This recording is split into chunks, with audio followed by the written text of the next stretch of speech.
demande encore ce que prépare Cosard. Vous n'avez pas la moindre idée sur l'utilité de la relique? Non. Ce que l'on sait et savait déjà, c'est que c'est un artefact de haute tenue. Quand Cosard nous l'a montré, on pouvait apercevoir une légère pulsation orangée qui venait de l'intérieur. Décidément, Spontix, vous avez une excellente vue. Moi, je n'ai rien remarqué pour ma part. Je l'ai vu aussi, mais cela ne nous avance pas pour autant. Tout à fait. Alors, que faisons-nous? Nous ne pouvons retourner au Mont Kourou. On s'en est tiré une fois, mais là, c'est inutile. Qui plus est, nous ne sommes pas de taille, et je n'ai plus aucune pierre. Je pense qu'il me faut aller voir les hauts dignitaires de mon ordre. Vous nous quittez donc? Pour le moment, oui.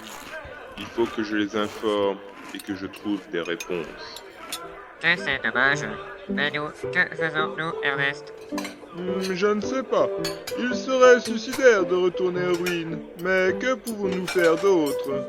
Il serait peut-être sage que l'on aille chercher de l'aide chez les elfes ou les nains. Ce n'est pas sot. Allez donc voir Bérouge à Patokani. C'est un vieil ami. Il pourra vous aider à contacter des elfes érudits ou autres personnes susceptibles d'avoir des informations nous intéressant.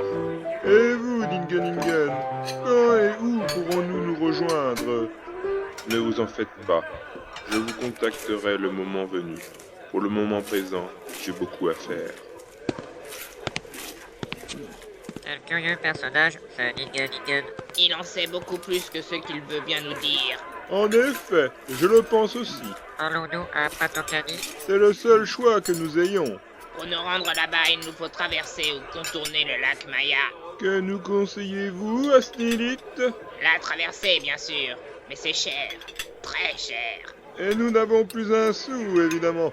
Ce n'est pas un problème. Je vais retirer l'argent qu'il me reste à l'office des dépôts. Combien faut-il à peu près? Je crois que le moins cher, mais le plus long, nous coûtera 10 pièces d'or chacun.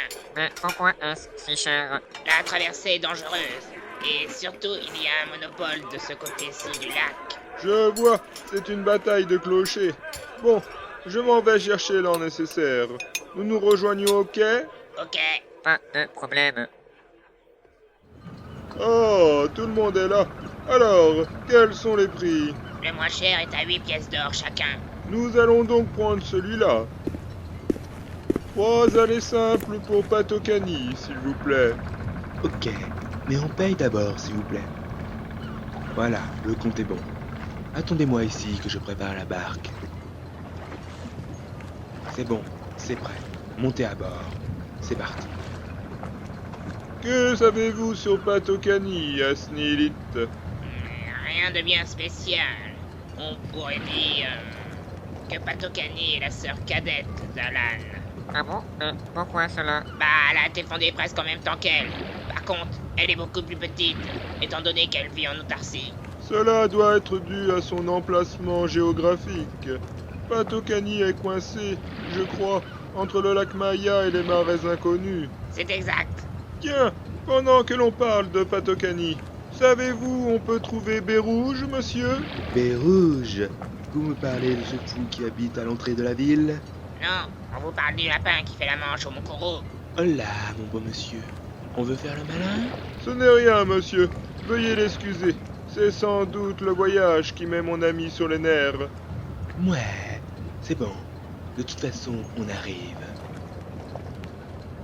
Apparemment, Bérouge habiterait à l'entrée de la ville. Mais à quelle entrée exactement? Je pense que nous sommes sur la bonne route. Je vais aller demander à quelqu'un là-bas. C'est bon, c'est la maison qui est isolée là-bas vers la droite. Excellent. Allons-y. Qui est là? Bonjour. Nous venons de la part de Ningen. Bien, entrez mes amis. Monsieur? Mais respect. Salut. Voilà. Je m'appelle Ernest. Lui, c'est Spontix. Et lui, c'est Asnélite. Mes salutations à tous. Que me vaut votre visite? Bien. Nous cherchons à en savoir plus sur une relique que je possédais jadis. Nous savons qu'elle est en possession d'un errant du nom de Cosard. En gros, nous aimerions savoir quels sont les desseins de ce funeste individu. Alors Cosar est de retour. Je pense qu'il faut que vous alliez voir les elfes. Je vais vous arranger un rendez-vous. Et combien de temps cela prendra-t-il? Oh, mais cela ne prendra pas plus de 2 jours. Ne vous inquiétez pas, vous êtes mes hôtes. Alors, Bérouge, comment avez-vous connu Ningen? Ah, ce sacré Ningen. En fait, nous sommes tous deux passionnés par l'histoire. Ainsi, nous nous sommes connus sur des fouilles au bord du lac Maya. Quel est votre emploi officiel? Officiellement, je m'occupe des archives de Patokani. Ainsi, vous avez accès à tous les documents possibles et imaginables. C'est assez utile pour un espion. Vous êtes perspicace, Asnilit. Mais dans ce sens, il faudrait que je travaille pour quelqu'un.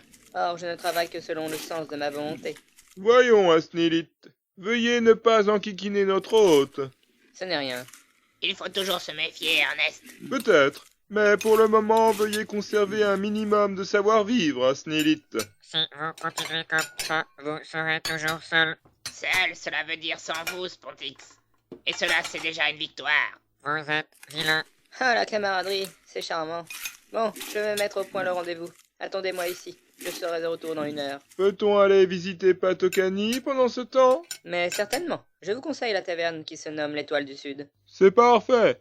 Compagnons, en route!